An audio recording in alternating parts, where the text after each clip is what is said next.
Assalamualaikum warahmatullahi wabarakatuh. Puji syukur kita panjatkan kehadirat Allah Subhanahu wa taala atas limpahan rahmat dan hidayahnya. Salawat serta salam tak lupa pula kita curahkan kepada Nabiullah Muhammad sallallahu alaihi wasallam yang mana sebagai suri toladan umat Islam hingga akhir zaman insyaallah. Baik kepada teman-teman sekalian, perkenalkan kami dari kelompok 3 Sistem Informasi Akuntansi. Saya Rizky dengan nomor induk mahasiswa 19 2800 049 dan ketiga rekan saya. Yang pertama Dian Anggreni Darwis dengan nomor induk mahasiswa 19 2800 038. Yang kedua Vira Fania dengan nomor induk mahasiswa 19 2800 042 dan yang ketiga Putri Maisha Fadia R dengan nomor induk mahasiswa 19 2800 089. Baik kepada teman-teman sekalian, selanjutnya saya akan menyerahkan kepada setiap pemateri untuk membawakan materinya. Kepadanya saya persilahkan dengan hormat. Baik, terima kasih kepada moderator. Saya atas nama Dian Anggreni Darwis selaku pemateri pertama akan menjelaskan definisi penyediaan atau persediaan menurut para ahli. Menurut Tamudia, persediaan merupakan barang-barang yang dimiliki untuk kemudian dijual atau digunakan dalam proses produksi atau dipakai untuk keperluan non-produksi dalam siklus kegiatan normal. Adapun menurut Waluyo, pada umumnya persediaan atau pengadaan mencakup barang jadi yang telah diproduksi atau barang dalam penyelesaian, termasuk bahan serta perlengkapan yang akan digunakan dalam proses produksi. Dalam perusahaan dagang, persediaan meliputi barang yang dibeli dan disimpan untuk dijual kembali. Sedangkan dalam perusahaan jasa seperti upah atau biaya personalis lainnya yang berhubungan langsung dengan pembelian jasa.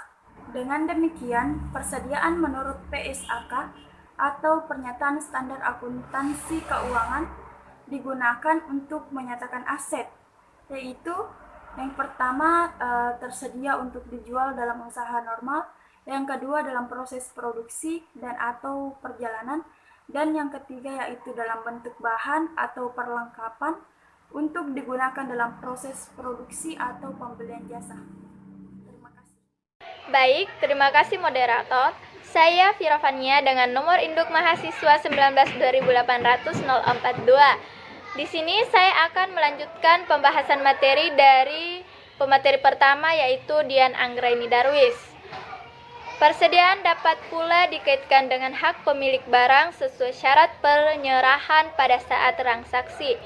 Meliputi 3 bagian. Yang pertama itu barang dalam perjalanan atau in transit. Yang kedua, pemilik barang ini sangat bergantung pada syarat penyerahannya. Kemungkinan biaya pengangkutan ditanggung pembeli, maka barang tersebut menjadi milik pembeli. Dengan demikian pula sebaliknya. Yang ketiga, barang titipan atau barang komisi. Barang komisi yang belum terjual jelas memiliki pihak yang menitipkan barang, ditinjau dari pihak yang menitipkan barang. Barang tersebut sering disebut barang konsiasi.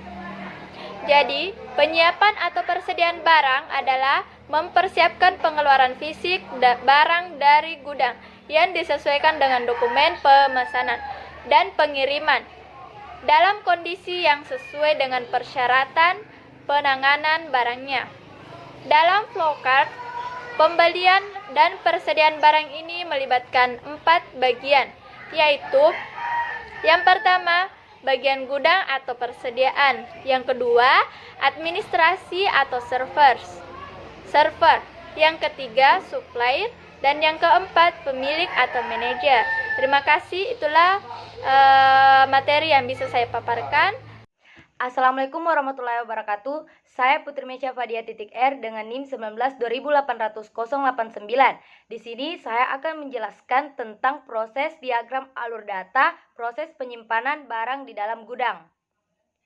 Pertama-tama saya akan menjelaskan prosesnya. Yang pertama itu proses ini diawali dari bagian gudang yang mengecek persediaan barang, yang dimana apabila barangnya ada maka akan menuju ke proses persediaan barang, dan apabila barangnya tidak ada maka akan melakukan proses permintaan barang kepada bagian kasir atau karyawan. Yang kedua, setelah itu karyawan akan membuat surat pesan barang dan menentukan suppliernya. Setelah itu surat pesanan akan diberikan kepada suppliernya. Dan yang ketiga itu supplier akan mengecek barangnya. Apabila barangnya tidak ada maka prosesnya akan kembali kepada suppliernya. Dan apabila barangnya ada maka akan menuju ke proses transaksi pembelian barang. Yang keempat itu setelah transaksinya berhasil maka suppliernya akan membuat nota pembelian atau faktur untuk diserahkan kepada administrasi atau karyawan. Yang kelima itu setelah itu karyawan akan mengecek barang. Apabila barangnya rusak maka akan kembali ke proses pesanan barang pada supplier, dan apabila barangnya baik akan menuju ke proses transaksi pembelian. Dan yang terakhir itu adminnya harus menyimpan data dan membuat laporan untuk diserahkan kepada pemiliknya. Baik, itulah tadi pemaparan materi dari kelompok kami. Apabila ada kekurangan dan kesalahan, mohon dimaafkan. Sekian dari kami. Wassalamualaikum warahmatullahi wabarakatuh.